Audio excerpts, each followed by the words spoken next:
Hello，欢迎来到小比的成长读书会，我是菲比。你想要变得有钱吗？有钱人想的跟你不一样，穷人和富人的思维模式是不一样的。我们今天要一起来看看有钱人的富逻辑，了解他们是怎么想的。今天要跟你介绍这本好书是吴淡如的《穷思维富逻辑：致富之前先自主》。想要变得有钱，我们要先培养富逻辑、富思维、富脑袋。穷思维习惯把困难看得过大，一直要寻找外在的认同，抗拒改变，期望一步登天。这样的思维模式会限制发展的可能性。富逻辑是以逻辑思考为基础，懂得拆解问题，用工具、模型来分析跟行动，不会被情绪牵着走，或者是盲目跟随外在的标准，能够肯定自我，对自我负责，自我努力。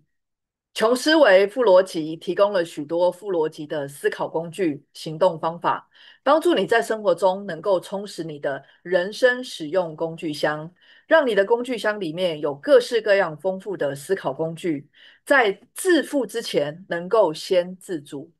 我将介绍人生使用工具箱当中的5个工具，是可以立刻应用在日常生活当中的。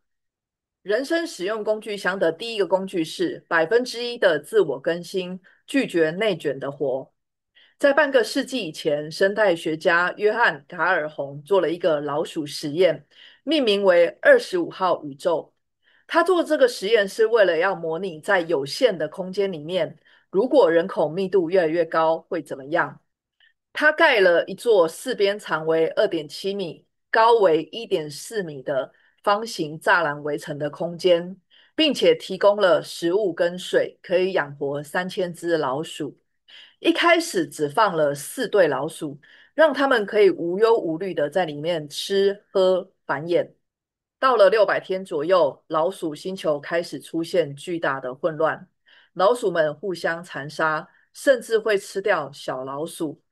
可是到了后来，它们不再互相攻击跟交配，都把时间花在吃饭、睡觉、梳理毛发、躺平，一直到最后一只老鼠死去，是在1973年。不到5年的时间里，老鼠星球上面的老鼠全数灭亡。约翰和后来的科学家陆续进行了不同的老鼠星球实验，得到的结果都是一样的。在封闭的空间里面，如果没有外在的威胁，生物会自行灭亡。应用在我们人身上，如果我们只想要躺平安逸，没有任何的进步进化，那我们的整个人生就会像25号宇宙的悲哀老鼠星球一样走向灭亡。这个就是我们现在常说的内卷、自我内耗。有的人习惯像鸵鸟一样把头埋进沙里，不会看现实的变化，必定会内卷。为了避免内卷，作者说只要有1%就出手。在疫情期间，因为被关起来，怕自己内卷，作者就做了人生实用商学院 Podcast。其实当时他还不知道什么叫做 Podcast，只因为作家黄大米邀请他上 Podcast，也顺便问他要不要做自己的一个广播电台，他就无心插柳的开始了自己的频道，并且决定要日更。因为每天更新的动力比隔几天提醒自己要更新还要更容易，更容易养成规律。日更比周更更不难，定期比不定期更不难。作者相信均速比较容易，只要轮子开始转动，如果不停下来，就不用每天加速驱动。这就很像亚马逊公司运行的飞轮理论一样。飞轮是一个重型旋转轮，当它静止的时候，需要花费很多的精力才可以让它开始转动。当它找到动力，就会越转越快。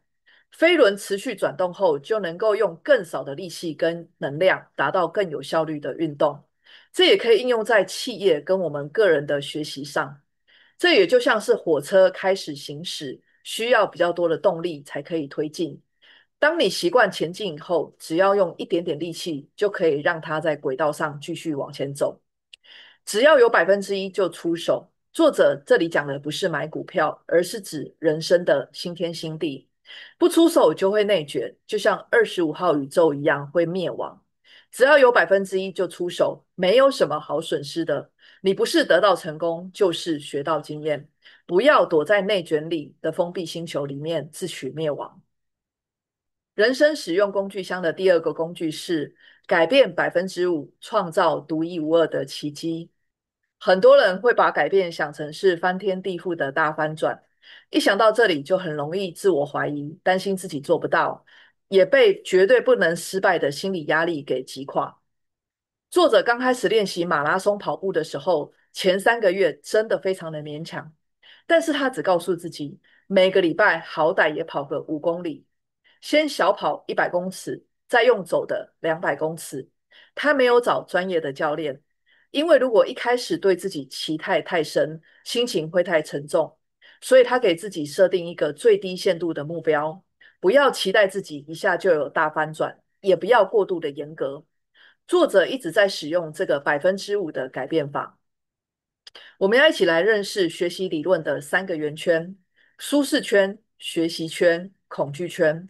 我们本来是在舒适圈里面，如果一下子要跑20公里的马拉松，肯定会有难度，而且会充满恐惧。从舒适圈到恐惧圈，中间还有一圈，就是学习圈，也就是我们要从5%的改变开始，才不会一下子就进到恐惧圈里面，吓到不敢行动。当你决心要改变5%，要坚守某些原则。如果作者在某一天安排了健身课，刚好碰到他的好朋友从美国回来，邀请他吃米其林餐厅，他会尊重自己的先行条款，不会轻易改变自己卑微的计划。如果轻易的就让突发事件改变自己的规划，最后就什么都没有办法坚持了。所有的虎头蛇尾都来自于没有原则。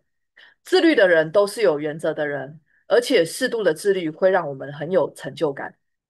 微小的改变5%就足以克服万事起头难。不要对自己有太深的期待，反而变得有改变的动力。如果你想要减掉10公斤，那么就先想这个礼拜减0.5公斤就好，这样是不是就松了一口气？如果你认为自己某方面还在行，那么就要长期投入。作者曾经有7、8年的时间当一个不畅销的作家，他20多岁开始每天写作，每天写1000字以上，因为他听了前辈林清玄的话。林清玄为了训练自己能写，当编辑的时候什么稿子都接，什么都写，每天都写1000字，为的是训练自己的写作手感。作者一样画葫芦，不只写小说、散文，公司业务叫他写内衣、彩妆，他都写。40岁以前，写作对作者而言就像是阳光、空气、水。就算没有在写作当中取得什么成功，也在写作当中训练了好多的能力：感受这个世界的能力，对事物本质思考的能力，训练他传递影响力的能力，说故事的能力。只要5%的改变就够了，然后把自己交给时间的长河，你会知道自己到得了要去的远方。我们人生所有的美好都是从微小的改变开始，不要高估自己的伟大，也不要鄙视自己的微小。人生使用工具箱的第三个工具是披萨切割法，也就是作者常说的只要出门就会到。我们要从学习曲线重新理解困境。经济学有一个概念叫做学习曲线，学习曲线呈现的是经验和效率之间的关系。当你经常执行一项任务，每次所需用的时间就会越少。比如说，一个小孩买了乐高积木，第一次组合成功要花10个小时，如果把它拆掉重组，第二次他可能只花3个小时，第三次1个半小时就可以完成了。这就是我们常说的熟能生巧。有一个改编自经济学的多元化学习曲线，最上面那一条是技术型的能力，呈现的是曲线的形式。短短的几天就可以上手的技能，像是缝扣子、钉钉子，只要你开始做，就可以在短时间内学会，达到基本的要求。但是为什么那条曲线到了巅峰之后就会往下弯呢？表示虽然它很容易上手，但是要到炉火纯青的境界需要很长的时间。比如说，我们要学会一首钢琴曲《小蜜蜂》很容易，但是要变成朗朗就很难；会煮菜很容易，但是要成为米其林3星主厨就很难。中间那条线是人脉线，呈线性的形式，只能靠日积月累，一步一脚印。以沟通协调的能力来说，每处理过一件事就累积一点经验。最下面那一条是概念化能力，是一种能够纵观全局的判断力，需要的时间维度很长。刚开始不会太有效果，但是不断的学习累积，你就会累积智慧，提升的越来越快，解决问题的能力就越来越纯熟。简单的来说，学习曲线告诉我们，学习一项新事物，一开始总是比较难的。你唯一能做的就是继续往上走。人们常会觉得自己在某些学习上没有天分，没有进步，其实是没有耐心，不持续。你在缓步上升期就停止了，你只有看到阴霾，却没有看到阴霾后面的阳光。面对难题，可以用披萨切割法把困难吃掉。小难题是小披萨，大难题是大披萨。一个人要吃掉一整个披萨是很费力的，但是我们把披萨分割成10等份，每一次先吃掉一片，第二天再吃掉另外一片。如果我们要读一本很厚、高达500页的书，一看到就会觉得头很痛。但是我们把书拆成10等份，一天读50页，10天就把书给读完了。善用披萨切割法，让我们能够一片的一片的把困难给吃掉。人生使用工具箱的第4个工具是好学生红利，长期投资自己，只要学就能会。我们要把握好学生红利。作者从小到大都是一个好学生，小的时候他的体育很差，但是因为成绩很好，有一个很疼他的老师就跑去跟体育老师说，这位同学成绩很好，他都代表学校参加国语文竞赛，如果体育不及格，他就拿不到奖学金。隔天体育课的时候，体育老师就来到他旁边，笑嘻嘻的跟他说：“哎呀，原来你成绩这么好啊，早说嘛！”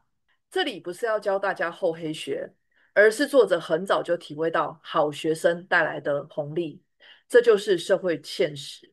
作者很早就明白，第一个，这个世界没有空了解你，只会用粗糙的标签来标注你；第二个，人脉是有效的资源。第三个，学校考得好，成绩好，最重要的功能是你不用拼命证明你很聪明。第四个，如果你投资的时间都一样，为什么不念好一点的学校？更何况公立大学的学费更便宜。面对人生有很多的选项可以投入，我们要将时间、金钱、能力投入在投报率高的事情上面，包括学习的态度、基础的能力、持续累积资本。要长期投资自己，不要因为眼前看不到报酬就轻易放弃。投资最好要遵守好学生红利。投资是投入现有的资产，像是时间、金钱、能力，希望未来能够获得更多资产、时间、金钱、能力的行为。投资在自己身上叫自我投资，投资在房子上叫不动产投资，投资在股票上叫股票投资。投资就是运用时间和明确的选择，让你的投资有复利效果，需要长期和有纪律的投入。不要想只有偶尔表现好，要一直有耐性的表现好。复利是长长的列车，火车要保持平稳的均速前进，一旦上车就不要随便下车，否则火车就开走了。贾博士曾经说过，当你要对一件事情说 yes，表示你要对100件事情说 no。找到原则，你就可以走得好，走得稳。如果你很不会拒绝，随意动摇，那就表示你真的很没有自己的方向跟原则。那你还想在哪里成功呢？《爱丽丝梦游仙境》里头有一段知名的对话，爱丽丝跟柴郡猫问路：“你可以跟我说我应该往哪儿走吗？”那取决于你想要去哪里。我不知道我要去哪里，那你要怎么走都无所谓了。你想要做什么，一定有想做的理由。请试着去找出真正的目标，然后长期的投入。这就是巴菲特的雪球定律。人生就像滚雪球，要有够长的坡道和够湿的雪。够长的坡道代表的是时间和纪律，请你及早开始准备投资，用时间和纪律累积财富。充足的血代表投资产品必须要有价值，波动过大或者是大涨大跌的标的，不断的杀进杀出，都是雪球杀手。人生使用工具箱的第五个工具，理性决策模型。先理性再感性，好吗？别再用拍脑袋来解决问题。作者小学5年级要骑脚踏车回家，他家在大马路左转的巷子里。当时他还没有学会眼观后方再转弯，他到了路口，感觉后头应该没有车，就左转了。这是一种想要碰运气、侥幸的心理。他猜后面来的直行车应该会看到我吧？结果第一次的左转就被后面的摩托车撞倒在地上。机车骑士赶紧把作者扶起来，彼此互道对不起。回到家后，作者发现他的左手虎口还在流血。作者学到了所有事情都不要碰运气，否则很容易遭遇不测。作者说他的天生性格其实是莽撞的。如果这样的状况用在投资的世界里，很多人似乎是傻傻的过马路，却祈祷不要被撞到。为了避免这股傻劲跟冲劲，在某些客观的决策上，一定要有理性的法则。也就是做任何的事情，如果犹豫不决的话，不要随便的做决定，请试着找出怎么样比较有道理，从多个选项当中淘汰不合适的，留下比较合理的可能性，再做选择。在商学院里头有一个理性决策模型，首先先确认问题，下一步是分析方案，再下一步是从 A、B、C、D 当中选择方案，再下一步是确认最大的损失，再下一步是执行方案，再下一步是不管成功或失败都要评估结果，再下一步是下一次你还会这样做吗？再下一步是怎么样做会更好呢？常常练习个人理性决策模型，久了只要花3分钟就够了。如果人没有一点理性，人生的教训就不会变成你的经验，而累积的经验也不会淬炼出你的智慧跟判断。理性思考可以让我们避开陷阱。我们先来做一个理性练习题。如果你现在把钱存到银行，顶多拿到1%多的利息。如果有人告诉你有一个投资案，每年可以获得10%的利息，而且还还本，每一季都给你利息，你要不要加入？请你想一想，3秒之后再回答。让我们一起来想一想，人家拿了你的钱去哪里生，每年一定有10%的利息，是他家有聚跑门吗？还是要你去招揽亲友？这个就是老鼠会。我们要先来培养理性思维，先理性再感性，不要再用拍脑袋来解决问题。最后跟你分享作者的一句话：你永远需要成长型思维和相信改变的乐观。人生充满酸甜苦辣，五味杂陈，苦谁都苦，难谁都难，没有人觉得自己不难的。在有困境的人生里，我们应该保持不屈服、倔强前进的心态。那杀不死你的，会使你更坚强。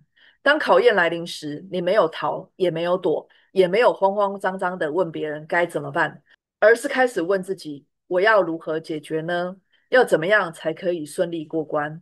一旦你开始冷静出击，你的内心就会开始强大起来。欢迎你留言告诉我哦，你需要充实哪个人生使用工具箱，让你的脑袋有副逻辑，过一个自主的人生。希望你喜欢我分享的好书，欢迎你按赞、订阅、分享。你的支持是我持续分享好书最大的动力。我们下集见，拜拜。